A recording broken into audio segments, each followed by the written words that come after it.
Kalau enggak syirik, aku ini gimana? Wak cuman bodoh. Loh, kok bodoh? Ya masa enggak bodoh? Darah ayam dialirkan ke kepala cucu.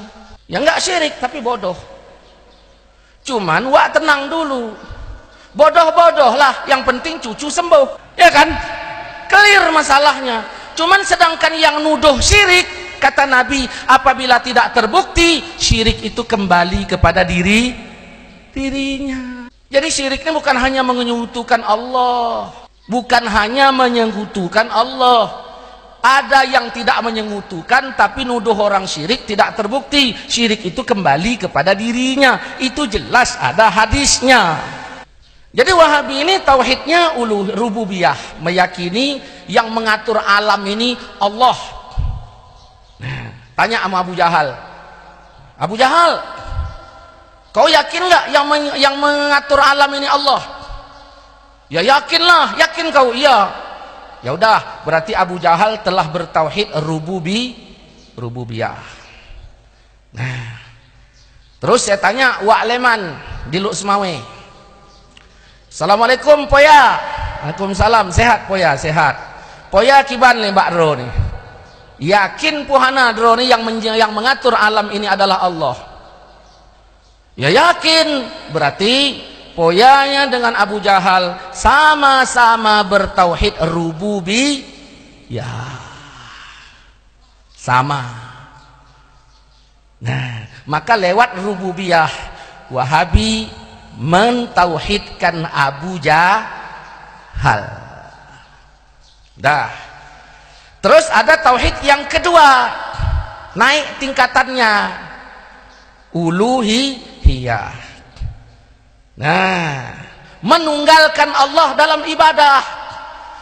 Abu Jahal, kalau memang kau percaya yang mengatur alam ini Allah, kenapa kau sembah patung?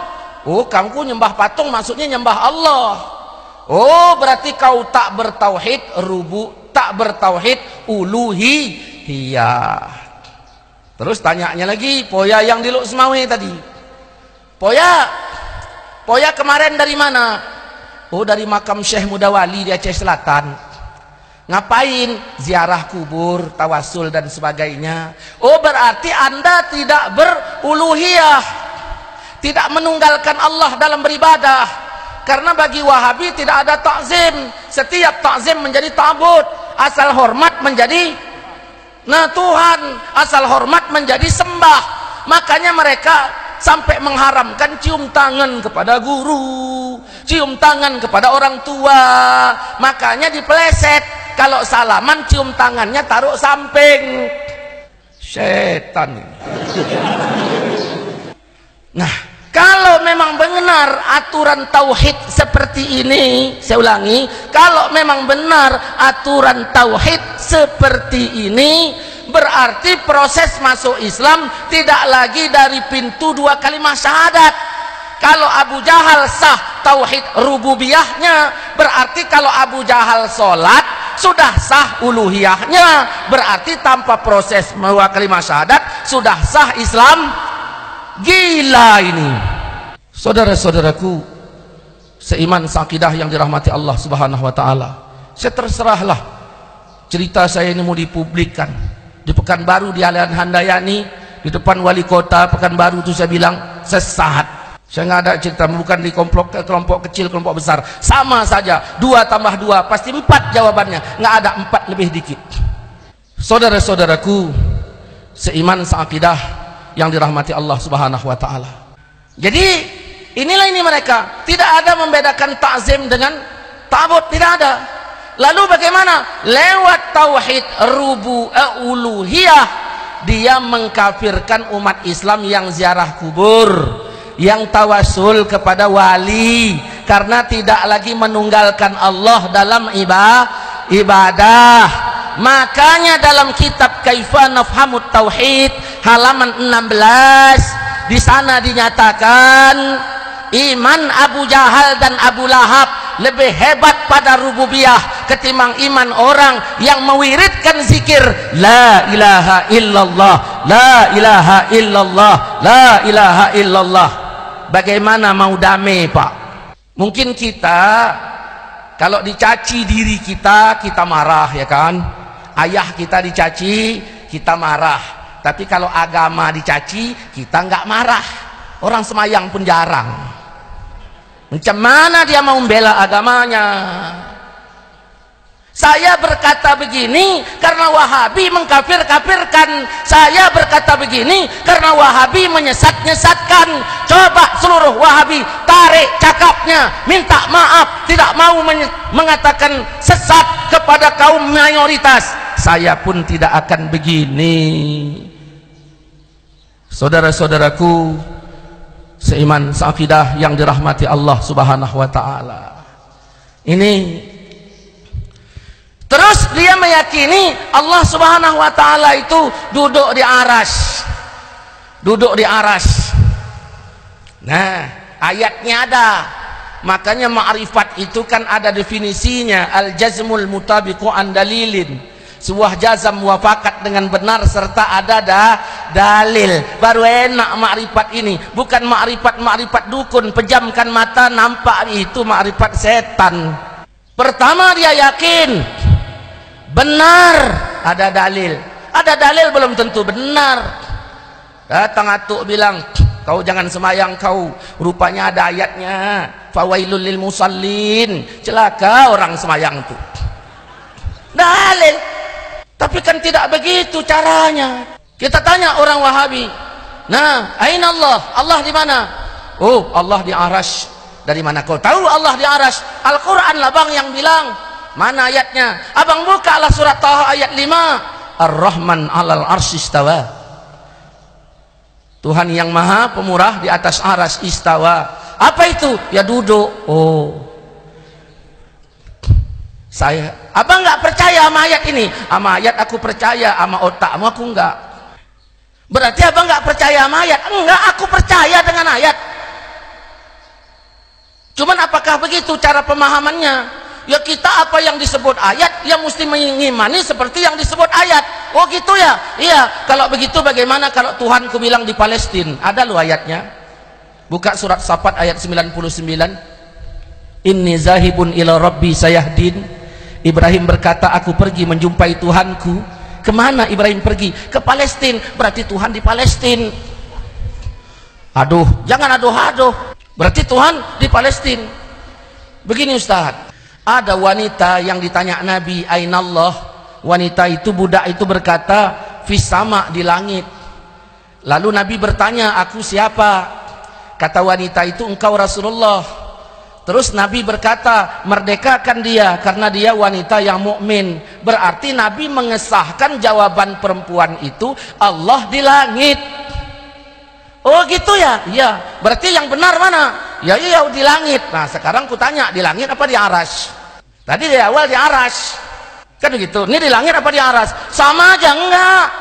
Langit di bawah arsy, arsy di atas langit. Langit ada 7, arsy ada 1. Pokoknya, ini yang hajab. Pakai pokok. Bapak kalau berjanji sama kawan pakai pokok, hati-hati. Yuk, pergi ke kampungku makan rambutan.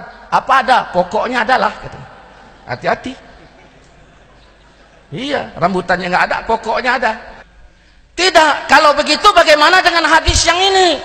Kata Rasul, kalau kamu sholat jangan meludah ke depan, karena antara engkau dengan kiblat ada Tuhan. Berarti Tuhan di situ. Ini hadis. Begini loh Ustaz. Begini gimana? Kami punya bukti bahwa Allah di atas. Buktinya mana? Nabi Muhammad kalau Isra Mi'raj, waktu Isra Mi'raj itu kemana? Ya ke atas. Berarti ini menunjukkan Tuhan di atas. Kalau begitu saya juga punya bukti bahwa Tuhan di Bukit Tursina. Buktinya Nabi Musa munajat ke Bukit Tursina. Itu juga ada dalam ayat. Ini yang bilang-bilang bahwa Allah di arsy, buku-buku terbitan Saudi Arabia. Ulama yang menguasai Masjidil Haram, Masjid Nabawi, masjid yang sangat-sangat bagus, sangat mulia. Nilai sholat di sana nggak bisa sebanding dengan masjid lain. Maksudmu apa? kalaulah Wahabi itu salah, kenapalah dia Allah biarkan menguasai Masjidil Haram? Oh gitu ya? Iya. Kalaulah Yahudi salah, kenapa Allah biarkan menguasai Masjidil Aqsa? Balik lagi. Ada ayat yang menyuruh kita mencomot surat Toha ayat 5 sebagai dalil jawaban pertanyaan. Orang bertanya di mana Allah, lalu kita ambil surat Toha ayat 5 menjawab Allah itu di Arasy. Ayatnya ada, izin Allah tidak ada. Yang ada surat Baqarah ayat 186 di mana Allah katakan idza sa'alaka ibadi anni fa inni ala arsy, bukan fa inni qarib. Jelas kalau hambaku bertanya tentang aku, katakan aku dekat. Jangan kau katakan di Palestina, jangan kau katakan di Arasy, nggak usah kau bilang di Jabal Sur, nggak usah kau bilang di samping Ka'bah, nggak usah kau bilang ini. Kan jelas. Ini khilafiyah Ustadz, bukan khilafiyah, kau salah. Nggak ada khilafiyah, kau salah. Nah, yang kedua, kesalahan Wahabi mengatakan tidak ada bid'ah hasanah. Tidak ada bid'ah hasanah dengan alasan kullu bid'ah dalalah, kullu bid'ah dalalah, kullu bid'ah dalalah. Kayaknya yang baca hadis dia aja, turunan orang itu aja. Mana dalil bid'ah hasanah? Saya pernah dialog sama mereka. Ustadz, percaya nggak seluruh mengada-ngada sesat? Percaya. Berarti nggak ada bid'ah hasanah. Oh, kau jangan bodoh jadi orang. Baca hadis. Man ahdasa, siapa yang telah mengada-ngada fi amrina, dalam urusan kami ini, terus ma laisa minhu, sesuatu yang tidak ada darinya, fahuwa raddun, maka ditolak. Nah, yang ditolak yang mana? Yang ma laisa minhu. Ahdas dibagi dua, ada ahdas ma minhu, ada ahdas ma laisa minhu. Yang ditolak yang ma laisa minhu, yang diterima yang ma minhu. Ini menunjukkan bahwa sesungguhnya ada ahdas yang ma minhu. Mau dikemanakan dalil ini dengan mengatakan tidak ada bid'ah hasanah, dan buktinya banyak. Tapi gini loh Ustadz, agama kan udah sempurna, betul? Udah sempurna. Quran udah diturunkan ayatnya al-yauma akmaltu, itu udah, agama udah sempurna. Sekarang saya nanya, sempurna apa adanya kah? Atau sempurna sebagai dalil? Ini yang harus dijelaskan. Apakah sempurna apa adanya? Kalau memang demikian, definisi bid'ah fi'lun ma lam yu'had fi asir Rasul, benar. Tapi kalau sempurna sebagai dalil, nah maka dalil yang berbicara. Kita majukan calon, ada orang mau azan, baca innallah wa malaikatahu, kan begitu. Orang bertanya, Ustadz, apa boleh azan pakai innallah wa malaikatahu? Ya saya bilang nggak boleh. Kenapa? Tapi sering orang baca, nggak ada. Yang seringnya sebelum azan baca ayat innallah malaikatahu, bukan azan pakai innallah malaikatahu. Nah, tapi kan nggak pernah dicontohkan Nabi. Kalau begitu azannya pun Nabi nggak buat, azan nggak dibuat, baca ayat itu Nabi nggak bikin. Kok azannya boleh, baca ayatnya nggak boleh? Cobalah mikirlah kita. Nabi kan nggak azan, Nabi juga tidak baca innallah malaikatahu, kan begitu. Nah, berarti sama-sama nggak dibikin. Yang jadi masalah, kok yang innallahnya nggak boleh, azannya boleh. Oh, Nabi setuju azan. Kalau begitu alasanmu Nabi setuju azan makanya azan boleh. Saya bertanya, dari mana kau tahu Nabi tak setuju sehingga kau katakan tidak boleh membaca innallah wa malaikatahu shalluna ala nabi sebelum azan? Ada Allah, Bapak perintah Allah membaca Quran? Ada waktunya dari Allah untuk membaca Quran? Nggak ada. Ada perintah Allah semayang? Ada waktunya dari Allah untuk semayang? Ada. Jelas, berarti semayang nggak boleh sembarangan, ada waktunya. Perintah Allah membaca Quran ada nggak? Ada waktunya dari Allah untuk membaca Quran? Nggak ada. Jadi kau mengkomplainkan orang membacanya itu berdasarkan apa? Yang kau komplainkan ayatnya atau waktunya? Kalau ayatnya yang komplainkan setan. Kalau waktunya berdasarkan apa? Karena Tuhan nggak jelaskan waktu membacanya. Jadi kau mengkomplainkannya berdasar apa? Jelas katanya kau ikut hadis. Hadis yang mana yang kau pakai? Jangan main-main. Coba yang santri kan baca matan arba'in kan? Ada kan? Coba baca hadis nomor 30. Di mana Nabi mengatakan innallah ta'ala farada faraid. Sesungguhnya Allah memfardukan semua yang fardu. Jangan kalian sia-siakan, jangan kalian tinggalkan. Kita nanya, Wahabi, membaca innallah malaikatahu sebelum azan itu difardukan apa enggak? Tidak. Kalau tidak berarti kau enggak pakai enggak apa-apa, karena enggak fardu. Kan begitu bunyi hadis tadi. Simpel aja lah kita memahaminya. Wa hadda hududan, kan gitu bunyi hadisnya. Ketika Allah membatasi, jangan kau tambah. Dibatasi apa enggak? Enggak, ya terserah mau baca sabihis. Nah, terus bagaimana? Nah, waharrama asya, ketika Allah mengharamkan jangan kau lakukan. Kita bertanya, apakah membaca innallah malaikatahu shalluna ala nabi ketika hendak azan itu diharamkan Allah? Tidak. Kalau tidak berarti boleh baca. Kan jelas. Ya udahlah, fair lah kita Ustadz baca aku enggak, bukan itu masalahnya. Aku baca kau bilang bid'ah. Kan ini persoalan awalnya. Bukan baca dan tidak. Kalau baca dan tidak, amannya kita ini. Terus bagaimana? Hadis belum selesai.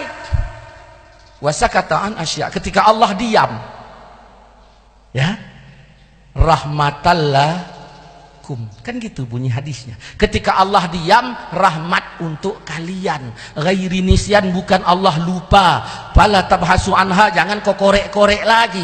Berarti yang ngorek-ngorek inilah ini yang salah menurut sunnah, bukan yang membacanya. Kalau Allah diam berarti, nah, bukan Allah lupa, itu rahmat. Maka Wahabi, tolonglah pandang perbuatan kami ahlu sunnah wal jamaah aswaja ini sebagai rahmat. Jangan kau cemberut nengoknya, nanti jadi setan. Ya udah, main dalil. Mau dari mana? Makanya sunnah itu dijelaskan, ma'udhifa ilan nabi, sesuatu yang disandarkan kepada nabi, perbuatan nabi, perkataan nabi, pengakuan nabi, keputusan nabi. Bukan hanya perbuatan, sunnah itu banyak. Nabi nggak azan sebabnya kan ada. Bayangkan kalau nabi azan, apa nggak jadi fitnah? Nabi berazan, Nabi berkata, asyhadu anna Muhammadar Rasulullah, aku bersaksi bahwa Muhammad Rasulullah. Berarti kan ada nabi lain yang disaksikan beliau. Fitnah kan? Yang kedua, Nabi bilang hayya ala shalah, mari salat. Yang enggak datang langsung kafir, karena Nabi yang manggil. Al-Quran udah bilang, ya ayyuhallazina amanu stajibu lillah walir rasul. Wahai orang-orang yang beriman, penuhi seruan Allah, seruan Rasul. Rasul yang manggil, mari salat, mari apa hayya alal falah. Yang enggak datang langsung kafir. Maka Nabi enggak bikin, tapi Nabi setuju. Begitu juga doa berjamaah setelah sholat pun Nabi enggak bikin, tapi Nabi setuju lewat hadis-hadis lain yang kita baca. Maka persetujuan Nabi disebut sunnah. Nabi mengatakan la yahillu lirajulin, tidak halal bagi seseorang mengimami satu kaum tanpa izin kaumnya. Jangan kau khususkan doa untuk dirimu sendiri tanpa memperdulikan mereka. Fa in fa'ala, kalau kau lakukan faqad khanahum, kau telah mengkhianati mereka. Berarti mencari pengkhianat nggak usah di jalan. Tengok aja semayang jamaah, kalau doa sendiri udah khianat dia itu sama jamaahnya. Ngapain payah-payah? Nabi nggak bikin, yang ada masalah sama kayak azan. Makanya kalau Nabi bikin doa berjamaah, ya ada masalah. Saya sama Tengku ini kami bertumbuk. Saya tumbuk, pipi dia bengkak. Pala nggak dia sama saya? Ya pala. Terus udah pala bagaimana? Kami semayang di belakang Nabi. Siap semayang Nabi berdoa, bikinnya jamaah. Ya Allah ampunkan kami. Doa Nabi kabul. Dosa saya numbuk Tengku ini tadi ampun, dosa Tengku pun ampun. Berarti nggak payah minta maaf. Kan kacau ini. Maka Nabi nggak bikin. Itulah pandangan ringannya. Tapi Nabi setuju. Makanya kita pun jadi imam baca doa, baca yang disepakati jamaah. Ya Allah ya Tuhan kami, sehatkan kami, jamaah setuju. Sehatkan kami, jamaah setuju. Berikan kami rezeki, jamaah setuju. Begitu ditambah turunkan hujan, tukang es krim di belakang marah. Itu jangan jamaah, itu pribadi. Jadi jelas mana wilayahnya. Wallahu alam. Banyak kok perbedaan kita dengan Wahabi. Bukan tidak ada persamaannya, ada. Cuman ya seperti yang saya ceritakan tadi, cerita pesta. Kita berbeda dengan Wahabi di tauhidnya sudah beda. Tapi begini kata Wahabi, orang kalian pengajian aja. Nah semayang malas, kalau di Medan wirid mau, semayang enggak. Itu aliran apa itu? Oh itu bukan aliran, itu enggak ngalir. Iya enggak ngalir. Kalian ngalir tapi salah, makanya disebut aliran sesat. Gitu aja lah dulu. Demikian. Assalamualaikum warahmatullahi wabarakatuh. Waalaikumsalam warahmatullahi wabarakatuh.